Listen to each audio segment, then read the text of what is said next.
আমাদের এক্সক্রিশন কি? এক্সক্রিশন মানে এমন একটা প্রসেস যেখানে আমাদের ডাক বা তার কোনো মেটাবোলাইট মানে একটা কেমিক্যাল ফর্ম ডাক যেটা চেঞ্জ হয়ে যায় আফটার মেটাবলিজমের ফলে, সেইটাই আমাদের বডি থেকে বেরিয়ে যায়, সেইটাই হচ্ছে আমাদের এক্সক্রিশন। মেটাবোলাইট মানে এমন একটা সাবস্টেন্স যেটা যখন আমাদের বডিতে ভাঙে ডাকটা এটা অ্যাক্টিভ অথবা ইনঅ্যাক্টিভ ফর্মের হয়ে যায়। সাপোজ একটা ডাক ঢুকলো, তার একটা কেমিক্যালি চেঞ্জ হলো মেটাবলিজমের পরে, লিভারে অ্যাসিডের প্রেজেন্স বা কিছু হলো, সেটা অ্যাক্টিভ হয়ে গেলে অনেক সময় ডাক অ্যাক্টিভ মেটাবোলাইট হয়, কখনো ইনঅ্যাক্টিভ মেটাবোলাইট, এই সমস্ত কিছু হয়। এবার মেজর সাইড অফ এক্সক্রিশন, আমাদের কিডনি হচ্ছে মেন অর্গান যে এক্সক্রিশনের জন্য রেসপন্সিবল। এর মধ্যে আমাদের ফিল্টার থাকে যে রিমুভ করে দেয় ওয়েস্ট মেটেরিয়ালকে, আমাদের ডাক্স যেমন। এবার কিডনির মধ্যে কত রকমের এক্সক্রিশন ঘটে? কিডনির মধ্যে 3 রকমের মেকানিজম চলে। একটা হচ্ছে গ্লোমেরুলার ফিল্টারেশন। গ্লোমেরুলার ফিল্টারেশন মানে কি? আমাদের ডাক যখন হচ্ছে নেফ্রনের গ্লোমেরুলার যে পাস আছে সেখান দিয়ে যাবে আমাদের ডাকটা এবং from blood into the urine, তারপরে সেখানে গ্লোমেরুলাসে ফিল্টার হবে, filter in the kidney, only free unbound ডাক মলিকুলস হচ্ছে আমাদের ফ্রি হবে। ইফ ডাক হচ্ছে প্লাজমা প্রোটিনের সঙ্গে বাউন্ড থাকে তাহলে এই জিনিসটা গ্লোমেরুলাস ফিল্টারেশনের মধ্যে যায়নি। টিউবুলার রিঅবজর্পশান বা প্যাসিভ এখানে কি আফটার ফিল্টারের পর কিছু ডাক আমাদের রিঅ্যাবজর্বড হয়ে যায়, ব্যাক ইনটু আমাদের ব্লাডে চলে যায় কিডনির টিউবিউল পার্ট দিয়ে আমাদের কিছু ডাক রিঅ্যাবজর্ব হয়ে যেয়ে আবার ব্লাডে যায়। এইটা হচ্ছে আমাদের ডাকের লিপিড সলিবিলিটির ওপর ডিপেন্ড করে, এটা হচ্ছে টিউবুলার রিঅবজর্পশান। টিউবুলার সিগ্রেশন মানে আমাদের kidney actively push dark molecule from blood into urine. আমাদের কিডনি অ্যাক্টিভভাবে আমাদের ডার্ক মলিকুলকে পুশ করে ব্লাড থেকে ইউরিনে।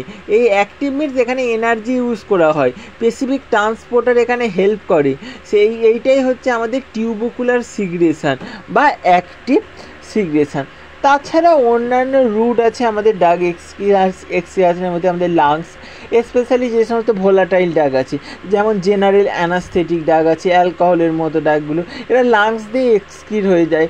বাইল ফ্রম দ্য লিভার, কিছু drug intestine in the bile, then out of the ফিসেসের মাধ্যমে আমাদের বাইল রূপে কিছু ডাক হচ্ছে রিলিজ হয়ে যায়। সোয়েট, ঘাম, স্যালাইভা, টিয়ার্স, কান্না, স্কিন, মিল্ক, এই সমস্ত রুটও আছে, কিন্তু এই সমস্ত রুটগুলো আমাদের মাইনর রুট। আমাদের লিপিড যে সলিবিলিটি, ডাকের লিপিড সলিবিলিটি খুব গুরুত্বপূর্ণভাবে ডাকের রিলিজে লিপিড সলিউবল ডাক এলিমিনেটেড হয় যখন ইফ দেয়ার আয়োনাইজড হয়। আমাদের আয়োনাইজেশন অফ দ্য ডাক মানে অ্যাসিডিক ডাক বেশি পরিমাণে আয়োনাইজড হয় অ্যালকালাইন পিএইচে, আর বেসিক ডাক বেশি পরিমাণে আয়োনাইজড হয় অ্যাসিডিক পিএইচে। যেমন বারবিচুরেট, স্যালিসাইল, এগুলি অ্যাসিডিক ডাক। বেসিক ডাকের মধ্যে আছে মরফিন, অ্যামফিটামিন, এগুলো হচ্ছে বেসিক ডাক।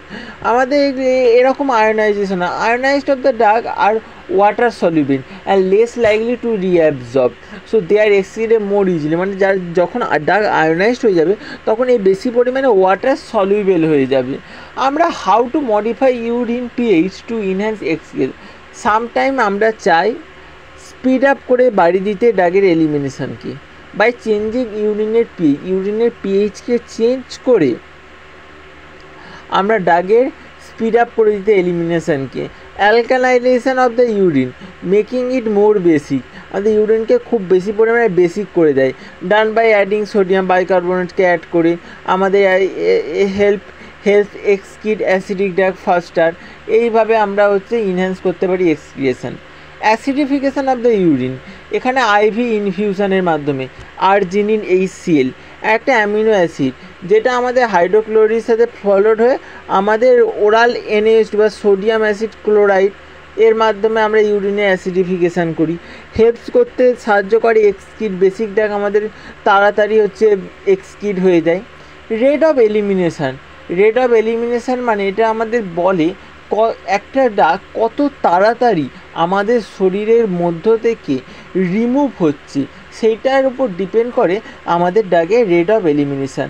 Rate of elimination is the plasma concentration into clearance, আর ডাক ক্লিয়ারেন্স মানে rate of elimination by plasma concentration, মানে volume of plasma from which drug is completely remove per unit time. একটা unit টাইমে কতটা volume drug release হচ্ছে। এই rate of elimination মানে amount of the drug release per unit time. Rate of elimination proportional to plasma concentration. আমাদের rate of elimination plasma কনসেন্ট্রেশনের উপর depend করে কতটা ইউনিট টাইমে রিলিজ হচ্ছে। আর ক্লিয়ারেন্স আর এদের দুটোর মধ্যে divided.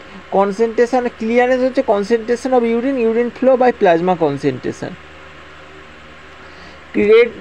Two important formula: rate of elimination by plasma concentration tell how efficiently body clears the drug, আর ক্লিয়ারেন্স হচ্ছে কনসেন্ট্রেশন ইন ইউরিন হচ্ছে আমাদের urine flow by plasma concentration, useful for measuring drug level in urine.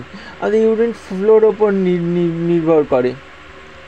এখানে shortly বলা যাবে metabolite মানে একটা metabolite ড্রাগের আনচেঞ্জ ফর্ম কেমিক্যালি। গ্লোমেরুলার ফিল্টারসে কতটা গ্লোমেরুলাস দিয়ে হচ্ছে। টিউবুলার রিঅবজর্পশন হচ্ছে আমাদের ব্লাড পুশ করে কিডনিকে, টিউবুলার সিগ্রেশনকে পুশ করে, এটা কতটা রিঅবজার্ভ হয়েছে। আয়োনাইজেশন মানে হচ্ছে ওয়াটার সলিবিলিটি বেশি, পিএইচ অ্যাসিডিটি বেসিটি মেজার করে।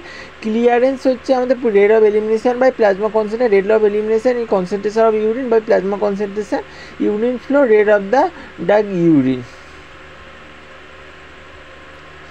ক্লিয়ারেন্স মানেটা কি? ক্লিয়ারেন্স মানে এটা মেজার করে কতটা এফিসিয়েন্টলি এই জিনিসটাকে ফলো করে। Order of kinetics, pseudo order kinetics, order of kinetics, how drug eliminated over time, সময়ের সাথে কিভাবে ডাগ আমাদের শরীর থেকে রিলিজ হচ্ছে সেটাই তার order of kinetics. order of kinetics আমাদের pseudo order drug whose kinetics changes from first order to zero order. মানে আমাদের ডাগের কাইনেটিক্স প্রথমে ফার্স্ট অর্ডার ছিল, তারপরে সেই অর্ডার অফ কাইনেটিক্সটা জিরো অর্ডার হয়ে গেছে। সেই সমস্ত ডাগগুলোকে আমরা বলবো সিউডো অর্ডার ডাগ, যেমন phenytoin, alcohol, warfarin, aspirin, theophylline, এই সমস্ত ডাগগুলো আমাদের সিউডো অর্ডার কাইনেটিক্সকে ফলো করে। ফার্স্ট অর্ডার কাইনেটিক্স মানে a constant fraction of the dug, মানে এলিমিনেট 100 mg 1 ঘন্টা পর 50 mg 1 ঘন্টা পর সেটা 25 mg হলো, তারপরে 1 ঘন্টা পর 12.5 mg। জিরো অর্ডারে মানে 100 mg থেকে 80 mg, 80 mg পর 60 mg। এখানে হচ্ছে কনস্ট্যান্ট অ্যামাউন্ট ডাগ এলিমিনেট হয়, আর ফার্স্ট অর্ডারের ক্ষেত্রে constant fraction of the drug eliminate হয়। চার্জ হয়নি, চার্জ তো ভালোই হয়ে গেল। ফোনটা যে অমৃত ফোন, যতই বলুক।